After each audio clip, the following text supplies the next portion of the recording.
सभी साथियों को राम राम। S4PSC के ऑफिशियल यूट्यूब चैनल पर आप सभी का स्वागत है। हरियाणा जीके की PYQ सीरीज जो लास्ट 5 ईयर की हम शुरू की है उसका जो है आज हम यहाँ पे चौथा भाग डिस्कस करने वाले हैं। ठीक है, चौथा भाग डिस्कस करने वाले हैं। इससे पहले जो है 3 भाग हमने जो है कंप्लीट करवा दिए हैं। अगर आपने वो पार्ट्स नहीं देखे हैं तो डेफिनेटली जो है आप उन पार्ट्सों को जल्दी से जल्दी देख लीजिएगा। ठीक है, आज हम चौथा पार्ट देख रहे हैं। तो चलिए बिना किसी टाइम वेस्ट के वीडियो को शुरू कर लेते हैं और जो बात बचेगी वो हम वीडियो के एंड में कर लेंगे। ठीक है, चलते हैं क्वेश्चन नंबर फर्स्ट के ऊपर। क्वेश्चन नंबर फर्स्ट में क्या बोला गया, हरियाणा में दामन शब्द से क्या अभिप्राय है। तो दामन शब्द सबसे पहले आपको ये याद रखना है, ये जो दामन है ये क्या है, ये महिलाओं के द्वारा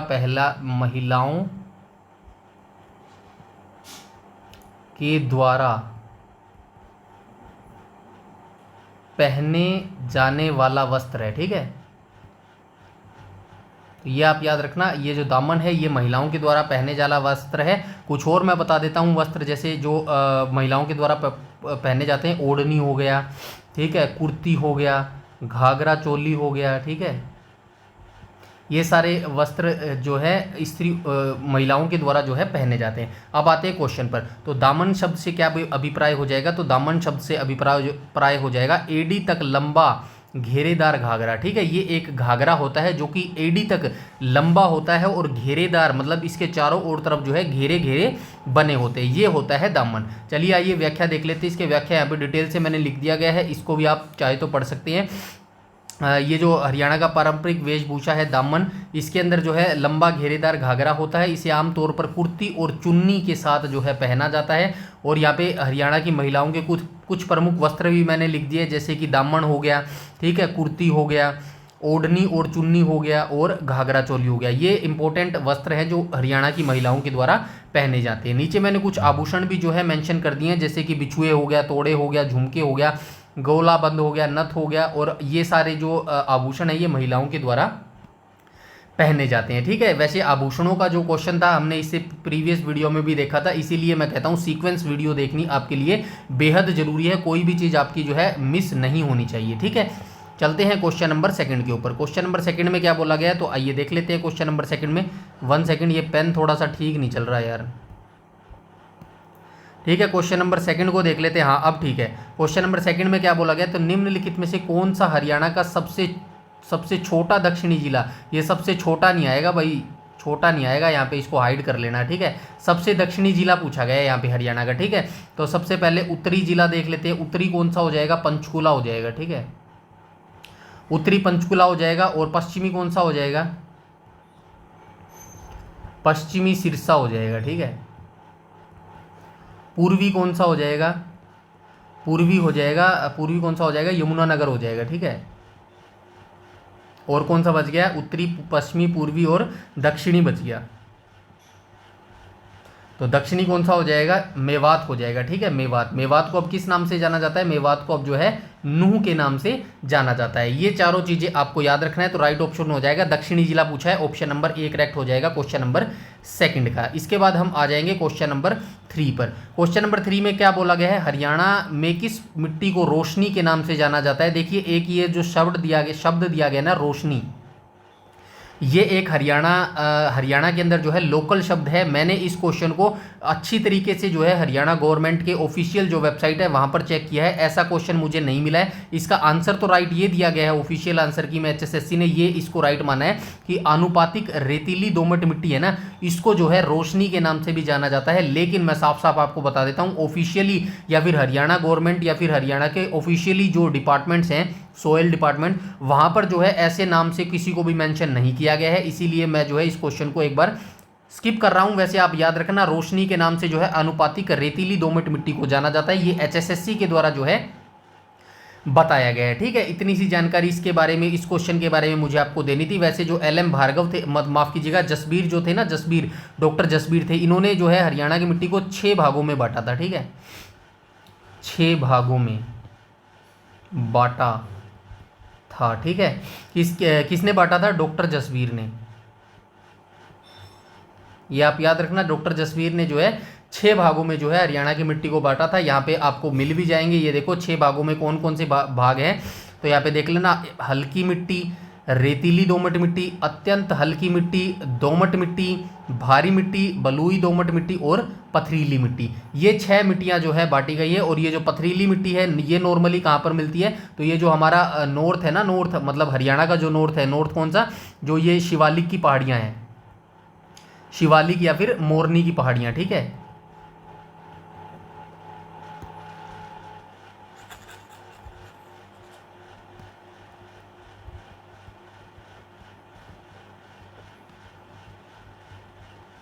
यहीं पर जो है ये पथरीली पथरीली मिट्टी भी जो है यहाँ पर पाई जाती है, ठीक है। इतनी जानकारी आपको इस क्वेश्चन के बारे में याद रखनी है। और अगर कोई आपके पास ऑथेंटिक गवर्नमेंट सोर्स हो ना इस क्वेश्चन के रिगार्डिंग की भाई रोशनी के नाम से जाना जाता है आनुपातिक रेतीली दोमट मिट्टी को, अगर आपके पास गवर्नमेंट या फिर किसी हरियाणा गवर्नमेंट डिपार्टमेंट की ऑफिशियल साइट पर ये चीज़ मेंशन है तो प्लीज़ आप मुझे कमेंट सेक्शन में कमेंट करके जरूर बताइएगा, ठीक है। इसके बाद हम चलते हैं क्वेश्चन नंबर 4 के ऊपर। क्वेश्चन नंबर 4 में क्या बोला गया है, तो क्वेश्चन नंबर 4 में बोला गया हरियाणा की मारा गांव जगमग गांव योजना का संबंध किससे है, तो ये किससे हो जाएगा, रात्रि बस सेवा नहीं हो जाएगा, पटाखा वितरण नहीं हो जाएगा, इंस्टॉलेशन नहीं हो जाएगा, तो राइट ऑप्शन हो जाएगा गांव को बिजली आपूर्ति। तो गांव को 24 घंटे बिजली आपूर्ति करने के लिए जो है मारा गांव जगमग गांव योजना की जो शुरुआत है वो 2015 में की गई थी, ठीक है। ये चीज़ भी आप याद रखना। वैसे मैंने व्याख्या में सब कुछ लिखा गया है, डोंट वरी। आप इस पीडीएफ को डाउनलोड करके अपने पास रखेंगे ना, या तो सॉफ्ट कॉपी में रख लेना अपना लैपटॉप या फिर पीसी जो भी आप यूज़ करते हैं वहाँ पे इजीली सॉफ्ट कॉपी में पढ़ सकते हैं, या फिर इसकी हार्ड कॉपी निकालेंगे ना तो ये व्याख्या आपको साथ में मिलेगी। यहाँ से जो है कि चीज़ें आपको लॉन्ग लास्टिंग टाइम तक जो है याद रहने वाली है। तो यहाँ पे देखो मारा गांव जगमग गांव जो योजना है ये 1 जुलाई 2015 को जो है हरियाणा सरकार ने जो है इसको शुरू किया था। उद्देश्य क्या था, जिन गांवों में 100% बिलिंग और वसूली होगी उन गांवों को 24 घंटे जो है निर्बाध बिजली की आपूर्ति दी जाएगी। इसका उद्देश्य भी याद रखना, ठीक है। आजकल क्या HSSC का ट्रेंड चल रहा है, जैसे कि फॉर एग्जांपल क्या कह देगा, मारा गांव जगमग गांव योजना के बारे में निम्नलिखित 2 कथन दिए गए हैं, बताइए कौन सा सही है। पहला कथन ये दे देगा आपको, कथन फर्स्ट, कथन सेकंड आपको ये दे देगा, ठीक है। अब कहेगा बताइए कौन सा कथन सही है, तो उपरोक्त दोनों कथन जो है सही हो जाएगा। इसी वजह से उद्देश्य भी आपको याद रखना है और इसकी स्थापना कब हुई थी योजना की, ये भी चीज़ें जो है आपको याद रखनी होगी। इसके बाद हम आ जाएंगे और एक और चीज़ मैं आपको बता देता हूँ, ये मारा गांव जगमग गांव योजना जो है ये बिजली डिपार्टमेंट से रिलेट करता है, तो इसके बारे में मैं थोड़ा सा आपको बता देता हूँ। एक है डिपार्टमेंट था हरियाणा प्रसारण वितरण निगम लिमिटेड, ठीक है। HPVNL जो डिपार्टमेंट था इसकी स्थापना कब हुई थी, इसकी स्थापना 1997 में हुई थी, ठीक है। ये फुल फॉर्म याद रखना, हरियाणा प्रसारण बिजली वितरण निगम जो है इसकी फुल फॉर्म थी और इसकी स्थापना 1997 में हुई थी। लेकिन जो है 1 जुलाई 1999 को ये 2 भागों में बट गया था। कौन कौन से 2 भाग बटे थे, एक तो था DB दक्षिण हरियाणा, DHBVN हो गया, ठीक है, दक्षिण हरियाणा बिजली वितरण निगम, ठीक है, DHBVN, बी आएगा यहाँ पे बी। ऐसे ही UHBVN, ठीक है, BVN उत्तर हरियाणा बिजली वितरण निगम, ये 2 भागों में कब बट गया था, तो 1 जुलाई 1999 को HPVNL जो है 2 भागों में बट गया था। दोनों डेट जो है HSSC पूछता है, बहुत बार पूछी जा चुकी है, नेक्स्ट टाइम भी पूछा जा सकता है। HPVNL की आपसे फुल फॉर्म पूछी जा सकती है, हरियाणा प्रसार वितरण निगम लिमिटेड की स्थापना 1997 में हुई थी। फिर इसको दो भागों में कब बांटा गया, 1 जुलाई 1999 को DHBVN और UHBVN 2 भागों में बांट दिया गया था। ऐसा ही व्याख्या के अंदर लिखा भी गया है, ये यहाँ से जो है आप व्याख्या भी पढ़ सकते हैं, ठीक है। इसके बाद हम आ जाएंगे क्वेश्चन नंबर 5 पर, और प्लीज़ मेरी हम्बल रिक्वेस्ट है आपसे वीडियो को लाइक और शेयर जरूर किया कीजिए, ठीक है, इससे मुझे मोटिवेशन मिलता है, ठीक है। लाइक और शेयर जरूर कीजिएगा। आते हैं क्वेश्चन नंबर 5 पर, और 5 में बोला गया है टोक्यो पैरालंपिक 2020 में किस खिलाड़ी ने तीरंदाजी में कांस्य पदक जीता था, तो हरविंदर सिंह ने जो है टोक्यो पैरालंपिक 2020 में जो है तीरंदाजी में कांस्य पदक जीता था। आपको ये चीज़ याद रखनी है, ये जो खिलाड़ी है ना, कौन से खिलाड़ी हैं, हरविंदर सिंह, ये कौन सा खेल खेलते हैं, तो ये तीरंदाजी का खेल खेलते हैं, ठीक है, तीरंदाजी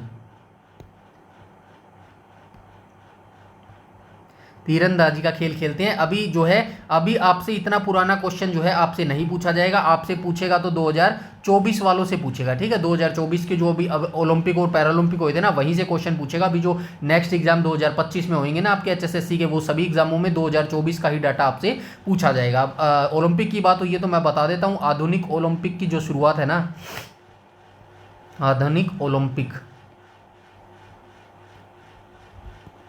आधुनिक ओलंपिक की शुरुआत जो है 1896 में जो है एथेंस के अंदर हुई थी। और ओलंपिक कमेटी की स्थापना कब हुई थी? ओलंपिक कमेटी की जो स्थापना है ये 1894 में हुई थी। ठीक है, 1894 में ओलंपिक कमेटी का जो है स्थापना की गई थी। ठीक है, और आप क्या याद रख सकते हैं, भारत ने पहली बार कब हिस्सा लिया था? भारत ने पहली बार ओलंपिक में कब हिस्सा लिया था? तो 1900 में जो है भारत ने पहली बार ओलंपिक में हिस्सा लिया था। अब एक हो गए ओलंपिक, एक कौन से होते हैं? एक शीतकालीन ओलंपिक होते हैं। ठीक है, शीतकालीन ओलंपिक। तो शीतकालीन ओलंपिक की शुरुआत कब हुई थी? 1924 में जो है शीतकालीन ओलंपिक की शुरुआत हुई थी। सब कुछ जो है व्याख्या में लिखा गया है, आप चाहे तो पढ़ सकते हैं। ओलंपिक का इतिहास, ओलंपिक की शुरुआत 1896 में एथेंस ग्रीस में हुई थी। 1894 में बैरन पीरेडे कार्बिटन ने जो है ओलंपिक समिति की स्थापना की थी। ये क्वेश्चन बार बार पूछा जाता है भाई, याद रखना ये लाइन। ठीक है, या तो आपसे ईयर पूछ लेगा भाई ओलंपिक समिति की स्थापना कब हुई, या फिर ये व्यक्ति का नाम पूछ लेगा किसके द्वारा की गई थी। एचएसएससी ने बहुत बार इस क्वेश्चन को जो है पूछा है। अब यहाँ पे देख लेना, शीतकालीन ओलंपिक की शुरुआत 1924 में हुई थी। भारत ने पहली बार 1900 ओलंपिक में खेलों में भाग लिया था। और पैरालंपिक खेलों की शुरुआत भी याद रखना 1960 में जो है रोम इटली में ये स्थापना जो है शुरुआत हुई थी। ठीक है, सारी चीज़ें इंपॉर्टेंट है आपके एग्जाम पॉइंट ऑफ व्यू से। नेक्स्ट टाइम 1 नंबर का क्वेश्चन बनाएगा और इन लाइनों में से कहीं से भी 1 नंबर का क्वेश्चन आपसे पूछ लेगा। ठीक है, इसीलिए डिटेल में यहाँ पे शॉर्ट एक्सप्लेनेशन हर चीज़ का यहाँ पे दिया जा रहा है। ठीक है, इसके बाद हम आ जाएंगे क्वेश्चन नंबर 6 पर। क्वेश्चन नंबर 6 में क्या बोला गया? क्वेश्चन नंबर 6 में बोला गया हरियाणा परिवहन योजना किस वर्ष शुरू की गई? ये क्वेश्चन एक स्किप कर सकते हैं मेरी तरफ से। क्यों स्किप कर सकते हैं? क्योंकि ये क्वेश्चन एचएसएससी ने पूछा है, इसका आंसर भी दिया गया है, बट ये क्वेश्चन मुझे जो है ऑथेंटिक कहीं भी नहीं मिला। ठीक है, ना तो हरियाणा की किसी गवर्नमेंट ऑफिशियल वेबसाइट पर इस क्वेश्चन को आंसर मिला, ना ही कहीं गूगल पर मिला। ठीक है, तो अगर आपको ऑफिशियल आंसर पता हो तो प्लीज़ मुझे इस क्वेश्चन का आंसर जरूर बताइएगा, अदरवाइज इस क्वेश्चन को जो है छोड़ सकते हैं। ठीक है, चलते हैं नेक्स्ट क्वेश्चन पे, क्वेश्चन नंबर 6 पर। क्वेश्चन नंबर 6 जो है काफ़ी इंपॉर्टेंट पर्सन है, क्योंकि हरियाणा जीके के अंदर जो है राजा हर्षवर्धन का काफ़ी इंपॉर्टेंट रोल रहता है। हर बार जो है हर्षवर्धन से क्वेश्चन पूछता है। ठीक है, तो जरा राजा हर्षवर्धन के शासनकाल में इनमें से कौन सा दरबारी कविता सबसे पहले आप याद रखेंगे? वर्धन वंश की स्थापना। वैसे लिखा हुआ है, सब कुछ लिखने में यहाँ पे टाइम वेस्ट होएगा, कोई नहीं, मैं आपको बोल के बता देता हूँ। पुष्यभूति जो था ना, पुष्यभूति ये वर्धन वंश का संस्थापक था। ठीक है, वर्धन वंश यहाँ पे लिख देता हूँ बस, वर्धन वंश। इसकी स्थापना किसने की थी? पुष्यभूति ने की थी। ठीक है, पुष्यभूति ने की थी। लेकिन इसका जो वास्तविक संस्थापक माना जाता है, या फिर जिसने जो वर्धन वंश को तो आपने चरमोत्कर्ष काल पर पहुंचाया था, वो था हर्षवर्धन। हर्षवर्धन ने कब से कब तक शासन किया था? 606 से 647 तक जो है हर्षवर्धन ने शासन किया था। ठीक है, ऐहोल अभिलेख से हमें ये मिलता है 618 ईस्वी में नर्मदा नदी के तट पर जो है हर्षवर्धन को हराया भी था पुलकेशन द्वितीय ने। ठीक है, ये चीज़ें सारी लिखी हुई हैं, डोंट वरी, मैं बस बेसिक आपको यहाँ पे बता रहा हूँ। इनके पिता का नाम क्या था? प्रभाकर वर्धन हर्षवर्धन के पिताजी का नाम था, राज्यवर्धन इनके भाई का नाम था, और इनकी बहन का क्या नाम था? राज्यश्री इनकी बहन का नाम था। इनकी प्रथम राजधानी थानेसर होती थी और इनकी जो दूसरी राजधानी थी वो कन्नौज होती थी। ठीक है, इनका जो दरबारी कवि था वो बाणभट्ट होता था। कहाँ गया बाणभट्ट? ये रहा बाणभट्ट। और इनके द्वारा जो है इनके दरबार में एक जो है जो विदेशी यात्री भी आया था, ये भी आप याद रखना। विदेशी यात्री कौन सा आया था? तो ह्वेन सांग आया था। ठीक है, ह्वेन स्वांग जो है यात्री इनके दरबार में आया था। बाकी डिटेल जो है आप यहाँ से देख सकते हैं। ठीक है, यहाँ पे सब कुछ लिखा गया है। पुष्यभूति देखिए, पुष्यभूति वर्धन ने वर्धन वंश की स्थापना की थी। हर्षवर्धन का काल 606 से 647 तक है। इनके पिता का मैं बता दूंगा प्रवर्तन नाम था। और साम्राज्य की बात करें तो थानेश्वर इनकी प्रथम राजधानी थी। ये वर्तमान में जिला कुरुक्षेत्र हरियाणा के अंदर पड़ता है। और बाद में दूसरी राजधानी इनकी कन्नौज थी, जो कि उत्तर प्रदेश के अंदर अवस्थित है। ठीक है, उसके बाद ये देखो दरबारी कवि बाणभट्ट था, हर्षचरित और कादम्बरी। ठीक है, और हर्ष स्वयं भी लेखक थे, इन्होंने नाटक लिखे थे। रत्नावली, नागानंद और प्रियदर्शिका जो है इनके द्वारा नाटक लिखे गए थे। और यहाँ से हर बार एचएसएससी क्वेश्चन पूछता है, इसको रट लेना। ठीक है, उसके बाद कोई खास जानकारी नहीं है, चाहे तो आप याद रख सकते हैं। ठीक है, चीनी यात्री ह्वेन सांग इनके दरबार में आया था, ये भी इंपॉर्टेंट है। ठीक है, ये चीज़ भी आप याद रखेंगे। इसके बाद हम आ जाएंगे क्वेश्चन नंबर 8 के ऊपर। डोंट वरी, अभी हम जो है PYQ क्वेश्चन जो है यहाँ पे सीरीज स्टार्ट कर रखी है 5 साल की। यहाँ पर जो है हम सिर्फ इतनी ही डिटेल लेंगे जितना क्वेश्चन की रिक्वायरमेंट है। इसके बाद अगर आपने अच्छा रिस्पॉन्स दिखाया ना, जैसे अभी आप दिखा रहे हैं, थोड़ा और आपका जो है इफेक्टिव मेरे को चाहिए एफर्ट। अगर आपका अच्छा रिस्पॉन्स है ना तो टॉपिक वाइज भी जो है मैं यहाँ पे आपके लिए शुरू करवा दूंगा। हरियाणा के जितने भी टॉपिक बनेंगे ना, एक एक टॉपिक हम क्लियर करते हुए चलेंगे, जिसमें से एक एक टॉपिक से एक एक मार्क्स जो है डेफिनेटली पूछा जाएगा। और हमारा टारगेट रहेगा 25 में से 25 जो है हरियाणा जी के हम यहाँ पर कवर करेंगे। ठीक है, तो चलते हैं क्वेश्चन नंबर 8 पर। और क्वेश्चन नंबर 8 में बोला गया निम्नलिखित में से कौन सा मेला हरियाणा में आयोजित किया जाता है। तो सोनपुर मेला कहाँ पर लगता है? बिहार में लगता है। ये एशिया का सबसे बड़ा पशु मेला है भाई, ये भी याद रखना। ये जो सोनपुर मेला है ना, ये बिहार का ही नहीं एशिया का सबसे बड़ा पशु मेला होता है। ठीक है, कुंभ मेला कहाँ पर लगता है? कुंभ मेला प्रयागराज में लगता है। ठीक है, वैसे 4 जगह लगता है, इसके नीचे हम बात करेंगे। ठीक है, वैसे ये मोटा मोटा ये बता रहा हूँ, कुंभ मेला हरियाणा में नहीं लगता। पुष्कर मेला कहाँ पर लगता है? ये राजस्थान के अंदर लगता है। ठीक है, तो राइट ऑप्शन बच गया ऑप्शन नंबर डी। तो राइट ऑप्शन हो जाएगा गोपाल मोचन मेला जो है ये हरियाणा के अंदर लगता है। व्याख्या में आप देख सकते हैं सारी चीजें यहाँ पे लिखी गई है। सोनपुर का मेला जो है, 1 सेकेंड, सोनपुर का मेला जो है सोनपुर बिहार जो है बिहार गंगा गंडक संगम पर लगता है और ये एशिया का सबसे बड़ा पशु मेला हो जाएगा। ठीक है, कुंभ मेला 4 स्थानों पर लगता है, यहाँ पे आप देख भी सकते हैं, प्रयागराज, हरिद्वार, उज्जैन और नासिक, ये 4 जगह जो है कुंभ का मेला लगता है। हर 12 साल में जो है बारी बारी ये लगता है। ठीक है, उसके बाद पुष्कर मेला मैंने बता दिया, पुष्कर अजमेर जिला राजस्थान के अंदर ये लगता है। ऊँटों का ये मेला होता है। और गोपाल मोचन मेला की बात करूँ तो ये कहाँ पर लगता है? ये जो है गोपाल मोचन मेला। ठीक है, तो ये गोपाल मोचन मेला भी जो है आप याद रखेंगे। इसके बाद हम आ जाएंगे क्वेश्चन नंबर 9 पर। क्वेश्चन नंबर 9 में जो है क्या दिया गया है? इसके अंदर डिवीजन दिए गए हैं और वो क्या बोलते हैं, डिस्ट्रिक्ट दिए गए हैं और डिवीजन दिए गए, संभाग दिए गए। ठीक है, मैच द फॉलोइंग करने हैं जो है हम आ जाएंगे डायरेक्ट आंसर पर। और आंसर में जो है राइट ऑप्शन हो जाएगा ऑप्शन नंबर डी करेक्ट हो जाएगा। ठीक है, डी करेक्ट कैसे हो जाएगा तो हम आइए देख लेते हैं, एक एक करके हम मिला लेते हैं। अंबाला मंडल के अंदर कौन कौन से जो है डिवीजन आते हैं? तो अंबाला के अंदर अंबाला आता है, पंचकुला आता है, यमुनानगर आता है और कुरुक्षेत्र आता है। करनाल मंडल के अंदर कौन कौन से आते हैं? करनाल, कैथल और पानीपत आते हैं। हिसार मंडल के अंदर हिसार आता है, फतेहाबाद आता है, जींद आता है और सिरसा आता है। रोहतक मंडल के अंदर रोहतक आता है, झज्जर आता है, सोनीपत आता है, भिवानी आता है और चरखी दादरी आता है। और सबसे बड़ा जो डिवीज़न जो वो है ना, वो सबसे बड़ा भी जो है रोहतक ही है, सबसे ज़्यादा इसी के अंदर आते हैं। देख लो, 1 हो गया, 1, 2, 3, 4 और 5। ठीक है, 5 संभाग जो है रोहतक मंडल के अंतर्गत आते हैं। गुरुग्राम के अंतर्गत कौन से आते हैं? तो गुरुग्राम के अंदर गुरुग्राम, रेवाड़ी और महेंद्रगढ़ आता है। और फरीदाबाद के अंदर फरीदाबाद, पलवल और नूंह आता है। ठीक है, ये चीज़ें जो है आप याद रखेंगे। ठीक है, इसके अंदर 4 आते हैं, 1 सेकेंड, जो अंबाला है, अंबाला मंडल के अंदर 4 आते हैं और हिसार मंडल के अंदर भी 4 आते हैं। और सबसे ज़्यादा भिवाड़ी मंडल के अंदर का जो है 5 आते हैं, बाकियों में 3-3 आते हैं। ठीक है, 3-3 संभाग आते हैं, ये 3-3 आते हैं। ठीक है, ये चीज़ें भी जो है आप याद रखेंगे। इसी तरीके से जो है ऑप्शन नंबर डी करेक्ट हो जाएगा। तो ये आप यहाँ पे ऊपर जो है मिला भी सकते हैं। जैसे कि रोहतक मंडल के अंदर कौन कौन से आते हैं, तो डी के अंदर कौन सा है? सी हो जाएगा। तो ये झज्जर और भिवानी जो है रोहतक मंडल के अंतर्गत आते हैं। ऐसे जो है आप मैच द फॉलोइंग कर लेंगे। डी का 4th हो जाएगा, कुरुक्षेत्र और यमुनानगर जो है ये अंबाला के अंतर्गत आते हैं। ऐसे जो है मैच द फॉलोइंग आप कर लीजिएगा। उसके बाद हम आ जाएंगे क्वेश्चन नंबर 10 के ऊपर।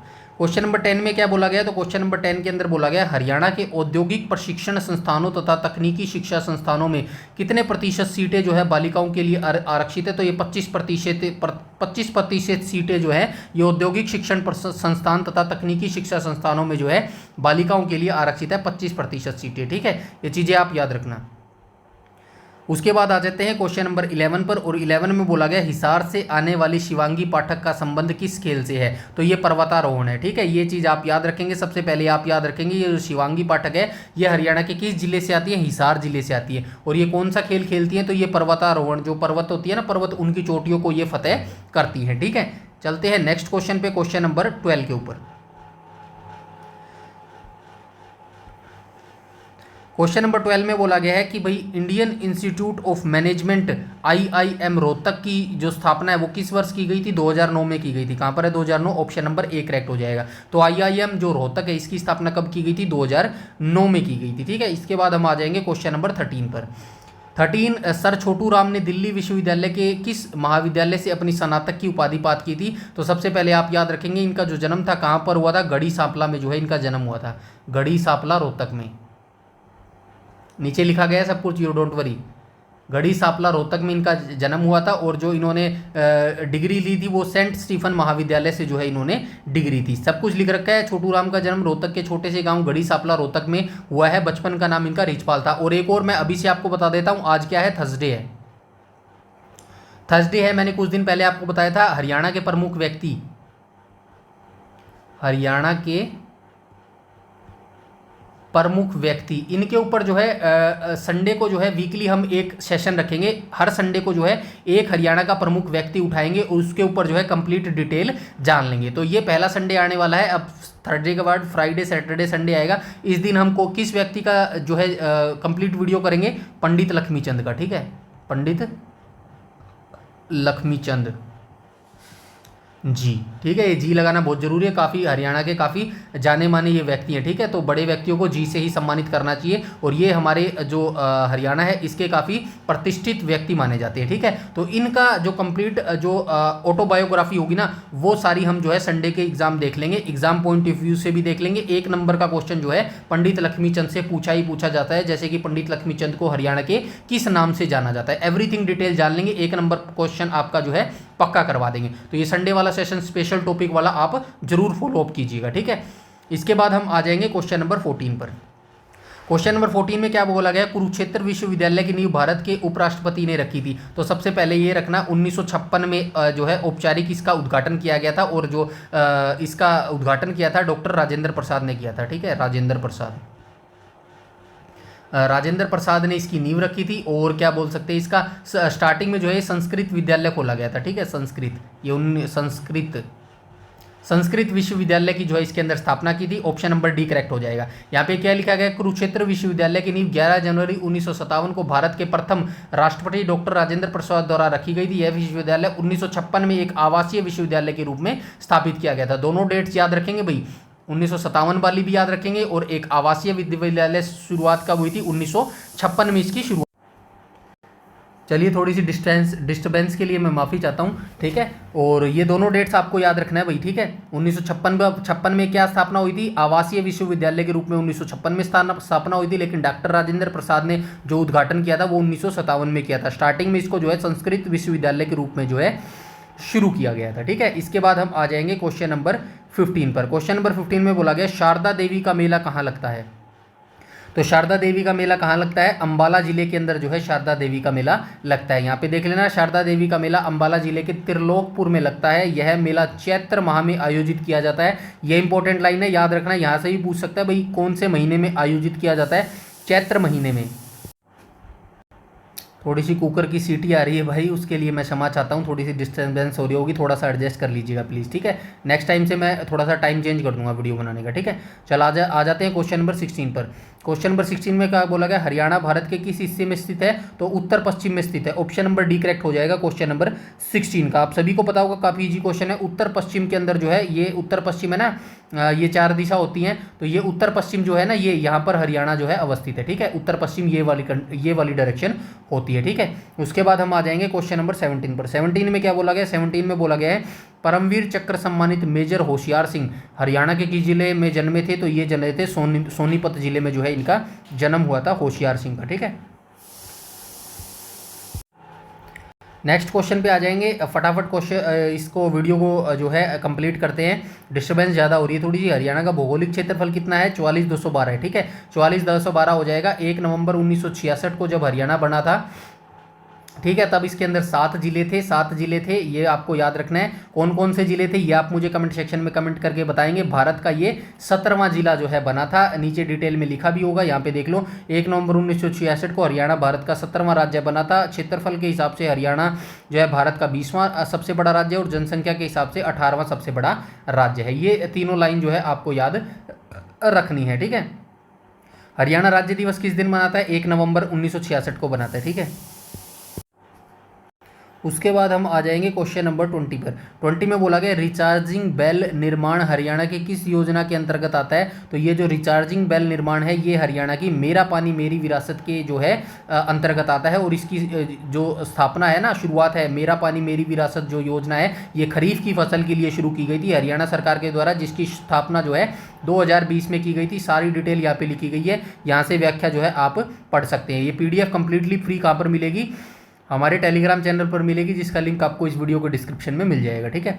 सूरजकुंड अंतर्राष्ट्रीय शिल्प मेले का आयोजन पहली बार किस वर्ष हुआ था? 1987 में हुआ था। ठीक है, 1987 में हुआ था। अभी 2025 का थीम स्टेट जरूर याद रखना, पूछा जा सकता है आने वाले एग्जामों में। थीम स्टेट इस बार 2 बनाए गए थे, ओडिशा एंड MP मध्य प्रदेश। ये पहली बार था जब 2 स्टेटों को जो है ये थीम स्टेट का दर्जा मिला है, ओडिशा और MP को 2025 में। ये क्वेश्चन जो है प्रीवियस वीडियो में भी मैंने जो है डिस्कस किया था। 1987 राइट ऑप्शन हो जाएगा। क्वेश्चन नंबर 22 को देख लेते हैं। 22 में बोला गया याकूल्ट उत्पादन इकाई हरियाणा में कहाँ पर स्थित है? सोनीपत के अंदर जो है याकूल्ट उत्पादन इकाई जो है अवस्थित है। क्वेश्चन नंबर 23 को देख लेते हैं। हरियाणा राज्य के गठन से लेकर दूसरी बार किस वर्ष राष्ट्रपति शासन आरोपित किया गया है? तो हरियाणा में 3 बार राष्ट्रपति शासन लगा है। हरियाणा में 3 बार। कब कब लगा है? एक तो 1967 में लगा है, दूसरा 1977 में लगा है, तीसरा 1991 में लगा है। राइट ऑप्शन हो जाएगा 1977, ऑप्शन नंबर डी करेक्ट हो जाएगा। ठीक है। और ये जो भारत में हरियाणा में माफ़ कीजिएगा, जो भारत में भी तीन तरीके से जो लगता है आपातकाल। ठीक है। एक तो अनुच्छेद 352 के तहत लगता है। 352 के तहत जो है बाहरी आक्रमण के तौर पर जो है ये आपातकाल लगता है। ठीक है। और दूसरा अनुच्छेद कौन सा हो जाएगा? दूसरा अनुच्छेद हो जाएगा 356। इसमें राज्य आपातकाल बोलते हैं। ठीक है। इसको राष्ट्रीय आपातकाल बोलते हैं। अनुच्छेद 352 को क्या बोलते हैं? राष्ट्रीय आपातकाल। अनुच्छेद 356 को क्या बोलते हैं? राज्य आपातकाल। और तीसरा अनुच्छेद हो जाएगा अनुच्छेद 360, इसको क्या बोलते हैं? वित्तीय आपातकाल। आप कमेंट सेक्शन में ये मुझे बताइएगा, भारत में अब तक कितनी बार जो है वित्तीय आपातकाल लग चुका है। ठीक है। ऐसे चीज़ें आपको याद रखनी पड़ेगी। इस इंडिया जी के भी मैंने थोड़ी सी यहाँ पे ऐड कर दी है। ठीक है। क्वेश्चन नंबर 24 जो कि आज का लास्ट क्वेश्चन रहने वाला है। हरियाणा राज्य बजट के वित्तीय वर्ष 2022-23 में कुल बजट का कितना प्रतिशत ग्रामीण विकास की दिशा में व्यय हेतु निर्धारित किया गया है? 5%। ये क्वेश्चन आप छोड़ सकते हैं। क्यों छोड़ सकते हैं? अभी आने वाले जो 2025 के सितंबर के बाद आपके एग्जाम होंगे, उसके अंदर जो डाटा पूछा जाएगा वो बजट आपका पूछा जाएगा 2025-26 का पूछा जाएगा। ठीक है। 2025-26 का। और इकोनॉमिक सर्वे आपका कौन सा पूछा जाएगा? इकोनॉमिक सर्वे आपका 2024-25 वाला पूछा जाएगा। ठीक है। ये दोनों डाटा याद रखना, और हो सकेगा मैं आगे एक वीडियो भी इनकी जो है आपको प्रोवाइड करवा दूंगा। तो ये आज का हमारा जो है वीडियो था, भाग चौथा जो है आज हमने यहाँ पे डिस्कस किया है। आई होप आपको वीडियो अच्छी लगी होगी। वीडियो अच्छी लगी हो तो लाइक और शेयर कर देना, बस इतना मेरे को मोटिवेशन दिला देना। बाकी कंटेंट मैं अपने आप देख लूँगा। ठीक है। आपको अगर Haryana police sub inspector constable और ग्रुप डी या फिर CET मेंस में अगर सफलता पानी है इसी 2025 में, तो सही सीरियसली बोल रहा हूँ, जो बच्चा डेडिकेशन से लगा हुआ है, सीरियसली मेहनत कर रहा है, वो बच्चा जो है मेरा जो ये फ्री बैच चल रहा है ना, बिल्कुल इसको अंत तक देख लेना भाई। इसको अंत तक देख लेंगे ना तो 90% मैं कह सकता हूं कि आपका जो है सिलेक्शन हो जाएगा। ठीक है। 100% गारंटी नहीं देता, आपको कोशिश करनी पड़ेगी। सिलेक्शन कौन करवाएगा? सिलेक्शन जो है आप खुद करवाएंगे। मैं आपके साथ मिलके एक कोशिश कर सकता हूं, सिलेक्शन कोई आपका नहीं करवा सकता सिवाय आपके, सिर्फ आप ही आपका जो है सिलेक्शन करवा सकते हैं। तो चैनल पर बने रहें, रोज शाम को 7 बजे जो है हमारा वीडियो आ जाता है। ठीक है। रोज शाम को 7 बजे हमारा वीडियो आ जाता है। कोई भी अगर आपका डाउट, क्वेरी या सजेशन है तो प्लीज़ कमेंट सेक्शन में कमेंट करके बता सकते हैं। कैसा सेशन लगा तो ये भी कमेंट सेक्शन में जरूर बताइएगा। और इन टोटल क्वेश्चनों में से कितने आप यहाँ पर ठीक कर पा रहे हैं ये भी जो है आप कमेंट सेक्शन में जरूर बताएंगे। ये हमारा टेलीग्राम लिंक है, यहाँ से ज्वाइन करके PDF जो है बिल्कुल फ्री में आप प्राप्त कर सकते हैं। और ये हमारे सोशल मीडिया आइकन है, इनको भी जो है प्लीज़ आप फॉलोअप कर लीजिएगा। ठीक है। आज के वीडियो में इतना ही, मिलते हैं कल वाली शाम की वीडियो में। तब तक के लिए धन्यवाद।